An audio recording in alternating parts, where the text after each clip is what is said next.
कमान किसे सौंपी जाए। जी, तो कांग्रेस का एक एक कार्यकर्ता नहीं है क्या पार्टी के ऊपर कि जिस तरह से पार्टी का हालचाल, जिस तरह से काम कर रही है पार्टी, तो कपिल सिब्बल को भरोसा नहीं, जिस तरह से उनके तीखे तेवर दिखाई दे रहे हैं, उनको सवाल उठाते नजर आ रहे, तो क्या उनको पार्टी पर भरोसा नहीं नजर आ रहा? ये मैं प्रीति जी आप बताऊं, ये कांग्रेस पार्टी है जी। और कांग्रेस पार्टी में सबको अपने विचारों के कहने की आजादी है। ये अमित शाह और नरेंद्र मोदी की पार्टी नहीं है कि सांसद और कैबिनेट मिनिस्टर एक डरे हुए मेमनों की तरह उनके सामने आवाज नहीं उठा सकते। जो फैसला लेना उन्हें देश हित में हो या चाहे देश हित में नहीं हो, वो एक मोदी जी और अमित शाह जी फैसला लेते हैं। आपको जानकारी होनी चाहिए कि भारत सरकार की सारी कैबिनेट 2 व्यक्ति चला रहे हैं, लेकिन कांग्रेस में ऐसा नहीं है। रही बात कपिल सिब्बल जी की और हमारे आचार्य प्रमोद किशनम जी की, उनके अपने अपने अलग विचार हो सकते हैं। कांग्रेस के हर कार्यकर्ता पूरी तरीके से गांधी परिवार के नेतृत्व पर विश्वास करता है और गांधी परिवार का नेतृत्व अलग अलग समय पर आते रहते हैं। जिस तरह से अगस्त में भी उन्होंने चिट्ठी लिखी थी, उन्होंने कहा था कि पार्टी को अब एक स्ट्रॉन्ग लीडर की जरूरत है। तो क्या पार्टी के पास कोई स्ट्रॉन्ग लीडर है नहीं? जिस तरह से बिल्कुल स्ट्रॉन्ग लीडर है, बिल्कुल राहुल गांधी से बड़ा नेतृत्व इस देश के पास राहुल गांधी जी के ने तो मना कर दिया ना कि वो पार्टी की कमान अपने हाथ में लेंगे। नहीं, उन्होंने मना कर दिया होगा, लेकिन कार्यकर्ताओं की मंशा है कि राहुल गांधी जी कांग्रेस की कमान संभालें। मैं आपसे स्पष्ट रूप से कहना चाह रहा हूं और पहले भी मैंने आपके चैनल पे इस बात को कहा है कि राहुल गांधी जी के नेतृत्व में कोई कमी नहीं। पूरे देश के अंदर आज एक बात उठ चुकी है कि राहुल गांधी इस देश के सबसे ईमानदार और गांधी जी की बात पर चलने वाले सत्य के लाइन के आदमी हैं। और ये जो झूठ फरेब की राजनीति कर रहे हैं वक्ती तौर पे, आज आप क्यों नहीं देखते कि हमारी जीडीपी -246 है? आप क्यों नहीं देखते कि रुपया बांग्लादेश के रुपए से नीचे जा चुका है? तो आज हमारी तुलना पहले गांधी परिवार का जो नेतृत्व था, इंदिरा जी का नेतृत्व था, राजीव जी का नेतृत्व था, मनमोहन सिंह जी का नेतृत्व था, तो भारत की तुलना अमेरिका से और विकासशील देशों से होती है। आज हमारी तुलना बांग्लादेश से हो रही है। हम भुखमरी के आंकड़े में बांग्लादेश से नीचे हैं आज, मतलब बांग्लादेश से ज्यादा भुखमरी की कगार पर हमारा इंसान है। कोरोना में पलायन में क्या हुआ आपको जानकारी है, लेकिन ये ईवीएम से चुराया हुआ जनादेश को दिखाकर ये कहना चाहते हैं कि इनकी जन विरोधी नीति आज देश के लिए कारगर साबित हो रही है। ये अभी बिहार के अंदर नहीं देखा इन लोगों ने कैसे ईवीएम पर ऐसे आरोप लगाना, जगह अगर जीत हो जाए तो ईवीएम ठीक है, अगर जीत ना हो तो ईवीएम खराब है, ऐसे आरोप लगाना ठीक नहीं है। हार या जीत की बात नहीं है। हमने पहले भी, क्या आपको नहीं दिखाई दिया मध्य प्रदेश के अंदर ट्रकों में ईवीएम मूवमेंट करती दिखाई दी, रोड पे ईवीएम पड़ी हुई दिखाई दी? इलेक्शन कमीशन ने तो मना कर दिया ना। इलेक्शन कमीशन अगर इस बात को राजी करती तब तो हम मान लेते कि हाँ चलो ईवीएम। ये इलेक्शन कमीशन नहीं है प्रीति जी, ये मोदी और अमित शाह का कमीशन बन गया है। आज देश के अंदर जितनी भी संस्थाएं हैं जो लोकतंत्र को बचाने वाली थी, उन सबको अमित शाह नरेंद्र मोदी ने हाईजैक कर लिया है। जो मोदी जी बोलते वो करेंगे, अगर वो नहीं करेंगे तो उनको जेल में डाल देंगे। क्या आपको नहीं पता कि जो राम मंदिर का फैसला देने वाले जज को राज्यसभा मिली? क्या आप नहीं जानते जनरल वीके सिंह जो सेना देखने वाले थे वो सांसद बन के बैठे हैं? तो आपको नहीं पता कितने अधिकारियों को नसीम खान जी, तमाम जानकारी देने के लिए धन्यवाद। ये तो आने वाला वक्त ही बताएगा कि कांग्रेस की बागडोर आखिरकार किसके हाथ में जाती है। फिलहाल हमारे साथ हमारे संवाददाता अनूप जुड़े हुए। अनूप, जानकारी दीजिएगा, जिस तरह से नसीम खान जी की तरफ से भी ये कहा जा रहा है कि कांग्रेस के पास उसका जो नेतृत्व करने के लिए लोग हैं, पार्टी अच्छे हाथों में है, तो फिर पार्टी का जो हम कह रहे पार्टी का काम सामने क्यों नहीं आ रहा? क्यों लोग पार्टी को वोट नहीं दे रहे? देखिए, कांग्रेस में स्थिति ये बन चुकी है, जो पुराने नेता हैं वो हताश हो चुके हैं, वो नए चेहरे की तलाश कर रहे हैं। ऐसे में राहुल गांधी का नेतृत्व सारे नेताओं ने देख चुके हैं। राहुल गांधी फिर अपने आप से कह रहे हैं कि वो पार्टी का नेतृत्व नहीं करना चाहते, क्योंकि उनके अंदर भी निराशा है। वो जिस तरीके से वो काम करते थे, वो शायद उनका जो तरीका था वो फ्लॉप हो चुका है। सोनिया गांधी भी इस बात को समझती हैं और शायद यही रीजन है कि जो तमाम जो बड़े नेता हैं, प्रमोद कृष्णन की बात करें या फिर जो तमाम जो और बड़े नेता हैं उनकी बात करें, वो लगातार परिवर्तन चाहते हैं, पार्टी में परिवर्तन हो ताकि जनता के बीच में जाएं, अपने जो वादे हैं परिवर्तन क्या 3 लोगों के बीच में ही होता रहेगा? राहुल गांधी, प्रियंका गांधी, सोनिया गांधी, या फिर पार्टी किसी और चेहरे को भी देख सकती है? देखिए, फिलहाल जिस तरीके से वो कांग्रेस का जो पिछला वो रिकॉर्ड देखे तो तीनों लोगों में रखा गया है, जो एक के बाद एक आ जाता है। लेकिन इस तीनों लोगों में कहीं न कहीं पार्टी हमेशा फ्लॉप होती दिख रही है। तो अब तीसरा चेहरा जो बचा है वो प्रियंका गांधी का है। ऐसे में प्रियंका गांधी पे पार्टी एक बार फिर अपना दांव आजमाना चाहेगी और एक बार देश में उसको पार्टी के उत्थान के लिए जनता के बीच जाएगी। कोशिश है, यही तमाम जो नेता हैं वो वर्तमान हालात को देखते हुए, उस वर्तमान जो परिस्थिति पार्टी की है, वर्तमान जो सरकार है, उसको लड़ने के लिए, जनता के बीच जाने के लिए तमाम ऐसी चीजें हैं, ऐसे इसको लेकर के पार्टी चाहती है कि प्रियंका गांधी वाड्रा एक बार मैदान में आए और पार्टी का नेतृत्व करें। उनके नेतृत्व में जो यूथ है वो जुटेगा, जो यूथ कार्यकर्ता है उसको कहीं ना कहीं उम्मीद है कि उनके आने से कहीं ना कहीं उनको पार्टी को गति मिल। आज कार्यकर्ता भी हताश है, कितने सालों से मेहनत कर रहा है लेकिन उसके बाद अपनी उपचुनाव में देखा आपने, कार्यकर्ताओं ने मेहनत की, परिश्रम किया, उसका नतीजा क्या रहा कि एक भी सीट हाथ में नहीं आई। तो ऐसे में और 2022 की जो तैयारियां चल रही हैं, ऐसे में तो ऐसा कहना जरूरी होगा कि 2022 की अगर पार्टी को तैयारी करनी है तो पार्टी के अंदर जिस तरह के सुर दिख रहे हैं, अलग अलग जो नेता है वही पार्टी को लेकर के सवाल खड़े करे, तो उन्हें पहले पार्टी के जो नेता है उनसे बैठ करके बातचीत करनी चाहिए।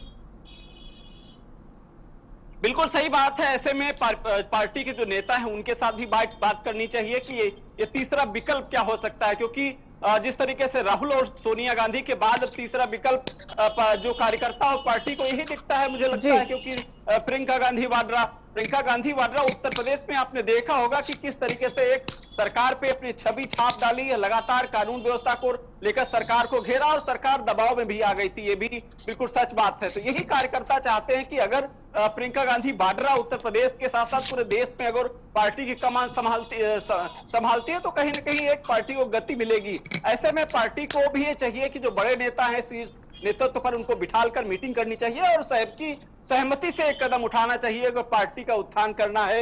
मुझे लगता है कि देश में इस समय कांग्रेस में परिवर्तन को लेकर हालांकि जो लहर चल रही है, चाहे छोटे स्तर की नेताओं की बात करें, पदाधिकारियों की बात करें, लगातार परिवर्तन हो रहा है, लेकिन शीर्ष नेतृत्व पर पार्टी की कमान की जो छवि ऐसे व्यक्ति के साथ में होनी चाहिए जिसपे यूथ जुड़े, कार्यकर्ता विश्वास करे, कार्यकर्ता को उम्मीद हो कि कहीं न कहीं आने वाली सरकार में परिवर्तन होगा, पार्टी का उत्थान होगा। ऐसे में सरकारें बनेगी। जिस तरह से हम बात करें नेताओं पर भरोसा हो, यूथ को भरोसा होता है, लेकिन जब वोट की बारी आती है तब वोट नहीं मिलते हैं। ये भी बिल्कुल सही बात है कि जिस तरीके से वोट की बात करें तो जो कांग्रेस का विजन है उसको लेकर कहीं न कहीं बदलना पड़ेगा। आपने बीजेपी को भी देखा, बीजेपी भले ही उत्तर प्रदेश में कानून व्यवस्था खराब हो, महिलाओं पर के संबंधित अपराध बढ़े हो, लेकिन वो जो चुनाव में जाते हैं तो बूथ स्तर पर तैयारी करते, मतलब निचले स्तर पर तैयारी करते, वहां से तैयारी शुरू करते हैं। तो कांग्रेस फिलहाल अनूप तमाम जानकारी देने के लिए धन्यवाद। ये तो आने वाला वक्त बताएगा कि किस तरह से पार्टी को अपनी मजबूती दिखानी चाहिए ताकि वो आने वाले चुनाव में अपना परचम ऊंचा कर सके। बढ़ते अगली बड़ी खबर की ओर, जो कि प्रयागराज से है, जहां प्रयागराज में आरएसएस की बैठक शुरू हो गई है। संघ प्रमुख मोहन भागवत भी इस बैठक में मौजूद है। वहीं सामाजिक ताने बाने को मजबूत बनाने पर चर्चा की जाएगी। साथ ही सीएम योगी आदित्यनाथ आज इस बैठक में शामिल हो सकते हैं। संगम नगरी में हो रही इस 2 दिवसीय बैठक का आज पहला दिन है। तो इस वक्त की अहम जानकारी हम आपको दे रहे हैं, जहां पर संघ प्रमुख मोहन भागवत जो है वो प्रयागराज की बैठक में शामिल हो चुके हैं और ये बैठक जो है वो शुरू हो चुकी है। तो इस वक्त की अहम जानकारी हम आपको बता दें, जहां सामाजिक ताने बाने को मजबूत करने पर चर्चा की जाएगी और साथ ही सीएम योगी आदित्यनाथ आज शाम को इस बैठक में शामिल हो सकते हैं। तो राष्ट्रीय स्वयंसेवक संघ की अखिल भारतीय कार्यकारी मंडल के पूर्वी उत्तर प्रदेश की 2 दिवसीय बैठक जो है वो आज से शुरू हो गई है और आज बैठक का पहला दिन है। तो प्रयागराज में वशिष्ठ वात्सल्य पब्लिक स्कूल गोहनिया में ये बैठक की जा रही है, जहां सर संघचालक डॉक्टर मोहन भागवत, सर कार्यवाह सुरेश भैयाजी जोशी समेत कई प्रमुख केंद्रीय पदाधिकारी मौजूद हैं। तो इस वक्त की अहम जानकारी है, जहां पर सामाजिक ताने बाने को मजबूत करने पर चर्चा की जाएगी। साथ ही सीएम योगी आदित्यनाथ इस बैठक में शामिल होंगे। तो रविवार शाम प्रदेश शाम मुख्यमंत्री योगी आदित्यनाथ इस बैठक में शामिल होंगे। बैठक में संघ संचालक मोहन भागवत और सर कार्यवाह भैयाजी जोशी से भी मुलाकात करते हुए वो नजर आने वाले। वही बैठक को देखते हुए सुरक्षा के जिस तरह के इंतजाम है उन्हें कड़ा कर दिया गया है, पुख्ता इंतजाम किए गए हैं। वहीं पूरे इलाके को छावनी में तब्दील भी कर दिया गया है। तो प्रयागराज में आरएसएस की जो बैठक है वो शुरू हो चुकी है और संघ प्रमुख मोहन भागवत इस बैठक में मौजूद हैं। तो जिस तरह से आप टीवी स्क्रीन पर ये तस्वीरें देख सकते हैं कि किस तरह से सुरक्षा के जो इंतजाम है वो किए गए हैं, पूरे इलाके को छावनी में तब्दील किया गया है ताकि किसी भी तरह की कोई दिक्कत ना आए। और सीएम योगी भी शाम को इस बैठक में शामिल होंगे। तो संघ प्रमुख मोहन भागवत भी मौजूद है इस बैठक के दौरान जो प्रयागराज में की जा रही है। तो बैठक में हिंदुत्व के एजेंडे, लव जिहाद, अयोध्या में राम मंदिर निर्माण, पर्यावरण संरक्षण, कई ऐसे मुद्दे हैं जिन पर बातचीत हो सकती है, जिन पर बातचीत की जा सकती है। साथ ही सेवा कार्य और समरसता के साथ सामाजिक ताने बाने को मजबूत करने वाले विषयों पर भी बातचीत की जाएगी। तो बैठक में भाग लेने के लिए आरएसएस प्रमुख मोहन भागवत और भैयाजी जोशी एक दिन पहले ही प्रयागराज भी पहुंच गए थे। जिस तरह से हमने इस बात की जानकारी आपको दी थी, तो लगातार ये बैठक जो है वो शुरू हो चुकी है और संघ प्रमुख मोहन भागवत इसमें मौजूद हैं।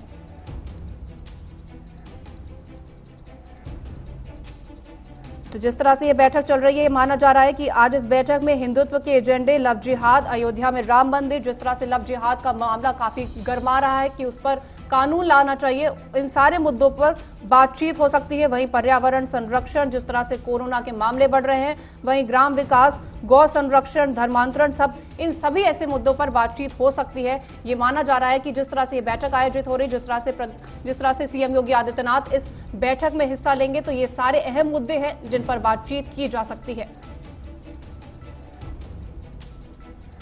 तो रविवार शाम प्रदेश मुख्यमंत्री योगी आदित्यनाथ इस बैठक में शामिल होंगे। वहीं संघचालक मोहन भागवत भी इस कार्यक्रम में मौजूद हैं।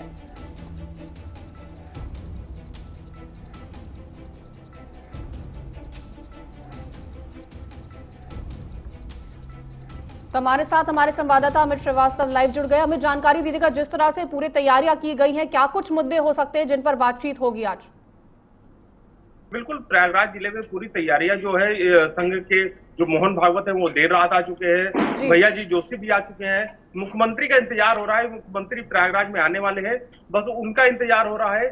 5 बजे से ये बैठक शुरू हो जाएगी और पूरे दिन ये शाम तक चलेगी। तो उसके बाद करीबन 10 बजे मुख्यमंत्री प्रयागराज से वापस जाएंगे और कल भी ये बैठक चलेगी। उसके इस बैठक के पूरी होने के बाद फिर वो यहाँ से प्रयागराज से ये पूरी बैठक होगी। इसमें सबसे बड़ा मुद्दा होगा लव जिहाद का मुद्दा होगा, जिसपे इस पूरे बैठक पे चर्चा होगी। और उसके अलावा और भी कई जो मुद्दे हैं जिसको लेकर पूरी ये बैठक होगी, उस पर मुद्दा बनेगा, क्योंकि 2022 जो है उसी को लेकर ये पूरी तैयारी की जा रही है प्रयागराज जिले में। इसी के तहत ये प्रयागराज जिले में पूरा ये तैयारी जो है संघ की तरफ से बैठक की जा रही है, क्योंकि 2022 ही जीतने के लिए पूरी ये कवायद संघ के द्वारा की जा रही है प्रयागराज में। अभी जिस तरह से कहा जा रहा है कि लव जिहाद का जो मुद्दा है वो काफी ज्यादा गर्मा गया, अलग अलग राज्यों में इसको लेकर के कानून बनाने की भी मांग की जा रही है, तो क्या इसकी शुरुआत यहाँ से हो सकती है? जी बिल्कुल, आज जो है प्रयागराज जिले में यहीं से शुरुआत करने का है, क्योंकि मोहन भागवत के आने का मतलब यही है कि ये बड़ा मुद्दा बनेगा। क्योंकि प्रयागराज जिले को मानना, क्योंकि यहाँ पे बीजेपी की कार्यकारिणी की बैठक भी यहीं से हुई थी, जिसके बाद यहाँ पे जो यूपी का जो चुनाव हुआ था उसको जीता गया था। इसी के तहत ये लव जिहाद का मुद्दा को लेके 2022 जीतने का पूरा प्लानिंग है। इसी के तहत ये संघ का जो ये कार्यक्रम ये प्रयागराज जिले में आज यहाँ पे हो रहा है। जी, जिस तरह से कहा गया था कि बिहार में भी लव जिहाद का मुद्दा उठना चाहिए, बिहार में भी इसको लेकर के कानून बनना चाहिए, लेकिन बिहार के जो जेडीयू के जो मंत्री है उन्होंने कहा कि ये कोई शब्द नहीं है, पहले इसको क्लियर करिए। वही राजस्थान की बात करें तो अशोक गहलोत की तरफ से भी यही चीज कहा गई थी कि ये कोई शब्द नहीं है जिसको लेकर के कोई कानून बनना चाहिए। तो अलग अलग राज्यों में जिस तरह से बहिष्कार हो रहा है, अलग अलग राज्यों में इसको लेकर के मांगे उठ रही है, तो क्या एक मजबूत इसको लेकर के कोई एक्ट बन सकता है? जी बिल्कुल, जो जिस तरह से लव जिहाद को लेके यूपी में जो कवायद चल रही है, क्योंकि योगी आदित्यनाथ भी इसको चाहते हैं कि ये कानून बने, तो इसलिए यहाँ पे जो जिस हिसाब से मुख्यमंत्री का सपोर्ट है उसी के लेके ये मोहन भागवत जो है प्रयागराज जिले में आए हैं। और इसी के तहत यहाँ पे आज क्योंकि मुख्यमंत्री खुद आ रहे हैं, इस कार्यक्रम में सम्मिलित होंगे, तो स्वाभाविक है कि यहीं से ये शुरुआत होगी। और लव जिहाद का जो कानून है वो हो सकता है आज प्रयागराज जिले से ही लागू कर दिया जाए और पूरे प्रदेश में यूपी से शुरुआत करके इसको अन्य राज्यों में भी जहां जहां सहमति बनती जाएगी वहां इसको कानून बना के इसको लागू किया जाएगा। फिलहाल हमें तमाम जानकारी देने के लिए बहुत बहुत धन्यवाद। जिस तरह से ये बैठक हुई है, अब ये माना जा रहा है कि लव जिहाद को लेकर के कानून जो है वो जल्द ही बन सकता है, जल्द ही इसकी शुरुआत भी की जा सकती है। फिलहाल इस बुलेटिन में इतना ही। देश और दुनिया की तमाम खबरों के लिए आप बने रहिए हमारे साथ। नमस्कार।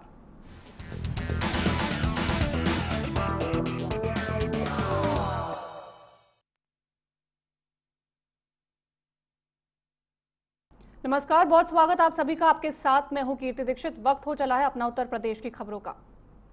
प्रधानमंत्री नरेंद्र मोदी ने आज सोनभद्र और मिर्जापुर के लिए 23 ग्रामीण पाइप पेयजल परियोजनाओं का शिलान्यास किया।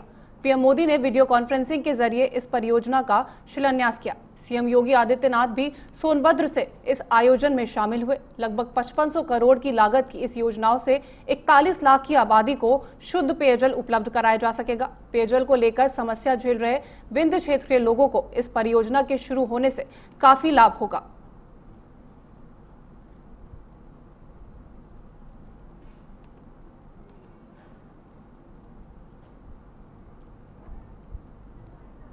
समाजवादी पार्टी के संरक्षक और उत्तर प्रदेश के पूर्व मुख्यमंत्री मुलायम सिंह यादव का आज जन्मदिन है। मुलायम सिंह यादव आज 82 वर्ष के हो गए। इस मौके पर समाजवादी पार्टी की तरफ से कई तरह के कार्यक्रमों का आयोजन किया गया। इस बीच मुख्यमंत्री योगी आदित्यनाथ ने मुलायम सिंह यादव को फोन कर जन्मदिन की बधाई भी दी। समाजवादी पार्टी के कार्यालय के बाहर रक्तदान शिविर का आयोजन किया गया। मुलायम सिंह यूथ ब्रिगेड ने इस आयोजन की शुरुआत की। मुलायम सिंह यादव का स्वास्थ्य इन दिनों ठीक नहीं है, इसलिए पार्टी कार्यालय के बाहर उनकी दीर्घायु की कामना वाले कई पोस्टर भी लगाए गए।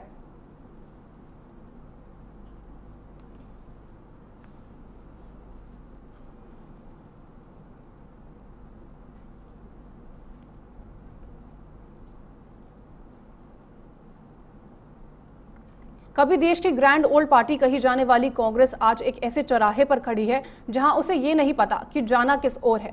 बिहार चुनाव में मिली बेहद निराशाजनक हार के बाद पार्टी में एक बार फिर गांधी परिवार के खिलाफ विद्रोह शुरू हो गया है।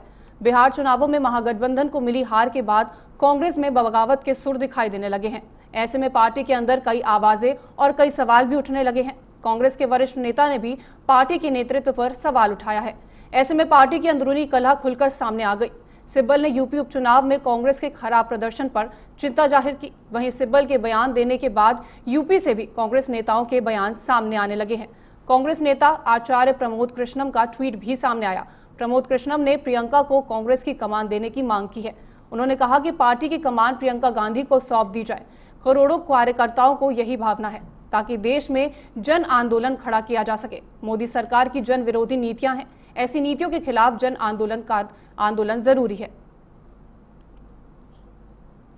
तो आपको बता दें, जिस तरह से ये कांग्रेस में कलह शुरू हो गई है, जहां ये कहा जा रहा है कि अब जो पार्टी है उसकी कमान प्रियंका गांधी के हाथों में सौंप देनी चाहिए। जिस तरह से कांग्रेस देश की कभी ग्रैंड ओल्ड पार्टी कही जाती थी, वहीं अब वो ऐसे चौराहे पर खड़ी हो गई है जहां पर ये डिसाइड करना काफी ज्यादा महंगा पड़ता जा रहा है कि पार्टी को आखिरकार किस ओर जाना है। क्योंकि जिस तरह से लगातार जो चुनाव हो रहे हैं उसमें पार्टी को काफी करारी हार मिलती हुई दिख रही है, जो कि बेहद निराशाजनक है। और इसी के चलते जो पार्टी के अंदर गांधी परिवार को लेकर के विद्रोह शुरू हो गया है। बिहार चुनावों की बात करें, चाहे हम उपचुनावों की बात करें, लगातार पार्टी को बेहद ही करारी हार मिल रही है, जिसके चलते अब जो है वो कई सवाल और कई आवाजें जो है पार्टी के अंदर उठने लगी हैं। सिब्बल ने भी यूपी उपचुनाव में कांग्रेस के खराब प्रदर्शन पर चिंता जाहिर करी थी और इसी को लेकर के उन्होंने एक बयान भी कहा था कि अब पार्टी को किस ओर जाना है उसको लेकर के अब पार्टी को डिसाइड कर लेना चाहिए। वहीं पार्टी के ही एक नेता ने ये बयान दिया, ये ट्वीट किया कि अब पार्टी को अपना नया अध्यक्ष चुन लेना चाहिए। कांग्रेस नेता आचार्य प्रमोद कृष्णम की बात करें हम, जिसकी तरफ से ये ट्वीट किया गया था कि प्रमोद कृष्णम ने प्रियंका गांधी को अब पार्टी की कमान सौंपने की मांग भी की है। तो आपको हम बता रहे हैं, जहां पर कांग्रेस के अंदर अब अंतर्कलह शुरू हो चुकी है। लगातार ये मांगे की जा रही हैं कि पार्टी को नया अध्यक्ष मिलना चाहिए, प्रियंका गांधी को कांग्रेस की कमान सौंप देनी चाहिए। तो जिस तरह से हम आपको ये ट्वीट भी दिखा रहे हैं, जहां पर उन्होंने ये कहा है कि देश के वर्तमान में जो अब कांग्रेस की हालात हो गई है उस पर अब बदलाव करने की, उस पर अब विचार करने की जरूरत हो गई है। तो कांग्रेस के वरिष्ठ नेता ने भी पार्टी के नेतृत्व पर सवाल उठाए हैं। ऐसे में पार्टी का अंदरूनी कलह जो है वो खुलकर सामने आ गया है। सिब्बल ने यूपी उपचुनाव को लेकर के भी कहा कि जिस तरह से कांग्रेस का खराब प्रदर्शन सामने आया है, इसको लेकर के अब कांग्रेस को विचार करना चाहिए ताकि पार्टी जो है वो एक बेहतर विकल्प बन सके, एक मजबूत विकल्प बन सके आने वाले चुनावों के लिए और बीजेपी को कड़ी टक्कर भी दे सके। तो जिस तरह से कांग्रेस के आला कमानों को कपिल सिब्बल की तरफ से चुनौती दी गई है, उन्होंने पार्टी की लीडरशिप पर चुनौती खड़ी करी है, उस पर सवाल किए हैं। इसको लेकर के लगातार अब कांग्रेस के अंदर जो कलह थी वो सामने खुल करके आ गई है। तो जिस तरह से हम आपको दिखा रहे हैं कि किस तरह से कपिल सिब्बल ने आरोप लगाया, आरोप नहीं बल्कि ये कहा है कि पार्टी के अंदर अब ये डिसाइड हो जाना चाहिए कि आखिरकार लीडरशिप किसके हाथ में जाए ताकि जो पार्टी है वो एक मजबूत विकल्प बन सके आने वाले समय में। तो बिहार चुनावों में भी जिस तरह से महागठबंधन को हार मिली थी, तो कांग्रेस में तभी से बगावत के जो सुर थे वो देखने को मिल गए थे। इससे पहले अगस्त में भी कपिल सिब्बल की तरफ से एक चिट्ठी लिखी गई थी जिसमें उन्होंने कहा था कि पार्टी को अपना नया अध्यक्ष चुनना चाहिए, क्योंकि जिस तरह से राहुल गांधी ने कहा था कि वो अध्यक्ष पद पर नहीं रहना चाहते हैं, तो अब पार्टी के लिए ये जरूरी बन जाता है कि पार्टी को अपना अध्यक्ष चुन लेना चाहिए। वहीं प्रमोद कृष्णम ने भी प्रियंका को कांग्रेस की कमान सौंपने की मांग की है। तो लगातार जिस तरह से हम आपको ये जानकारी दे रहे हैं कि कांग्रेस में खराब प्रदर्शन के चलते जो चिंता जाहिर की गई है कपिल सिब्बल की तरफ से, वो एक अहम मुद्दा बन जाता है, क्योंकि पार्टी को अब ये विचार करना चाहिए कि आखिरकार अगर उसे बीजेपी को टक्कर देनी, आखिरकार अगर उसे सत्ता में वापस आना है तो एक मजबूत विकल्प के साथ वापस आना पड़ेगा, ताकि तभी वो बीजेपी को कड़ी टक्कर दे सके और अपना परचम जो है वो दोबारा से लहरा सके। तो जिस तरह से हम ये कह रहे हैं कि जिस तरह से कांग्रेस एक ग्रैंड ओल्ड पार्टी थी एक दौर में, वहीं अब पार्टी में जो अंतरकला है वो सामने दिखती हुई नजर आ रही है, क्योंकि जिस तरह से लगातार सवाल उठाए जा रहे हैं, जिस तरह से चुनावों में हार मिल रही है, उसके बाद जो पार्टी के अंदर विद्रोह शुरू हुआ था वो अब सामने आने लगा है।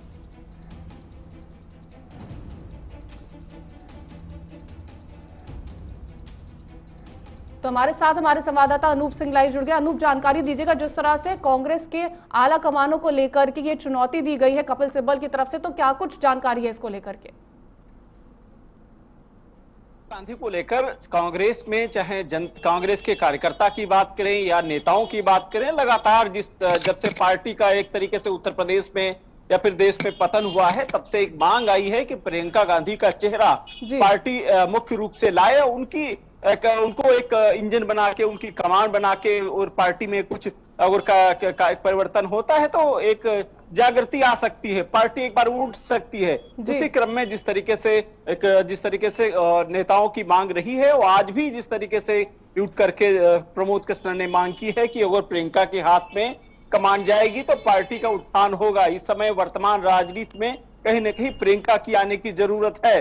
उत्तर प्रदेश में हम सबने देखा किस तरीके से कांग्रेसी कार्यकर्ताओं ने मेहनत की, लेकिन मेहनत वो विफल रही। अभी उपचुनाव में 2022 की तैयारी जरूर कांग्रेस कर रही है, लेकिन ऐसे में कहीं न कहीं प्रियंका गांधी को सामने आना पड़ेगा और पार्टी की जिम्मेदारी उठाते हुए। अनूप, जिस तरह से कपिल सिब्बल की तरफ से ये कहा गया है कि पार्टी एक मजबूत विकल्प नहीं है आने वाले चुनावों को लेकर के, तो मजबूत विकल्प किस तरह से बनेगा? अगर प्रियंका गांधी की जिस तरह से बात की जा रही है कि प्रियंका गांधी के हाथों में कमान सौंप देनी चाहिए, तो क्या इसके चलते पार्टी मजबूत विकल्प बन जाएगी?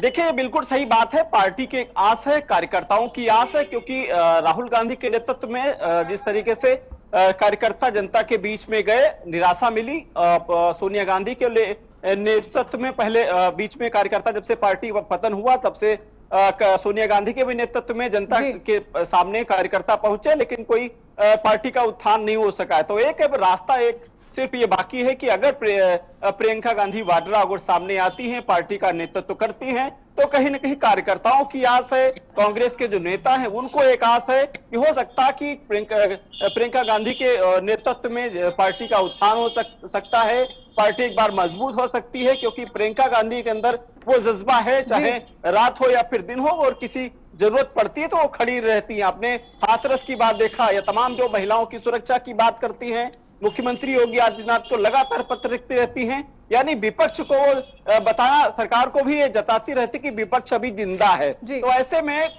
जो कांग्रेस के कार्यकर्ता हैं, अनूप आपसे तमाम जानकारी लेते रहेंगे। फिलहाल आपको बता दें हमारे साथ कांग्रेस के प्रवक्ता जुड़ गए हैं, नसीम खान, तो उनसे सर आपसे जानना चाहेंगे, जिस तरह से ये मांगे की जा रही है कार्यकर्ताओं की तरफ से, जिस तरह से कहा जा रहा है कि प्रियंका गांधी के हाथ में कमान सौंप देनी चाहिए, तो क्या जिस तरह से प्रियंका गांधी के हाथ में अगर कमान सौंप दी जाती है तो पार्टी की जो हालत है वो सुधर जाएगी?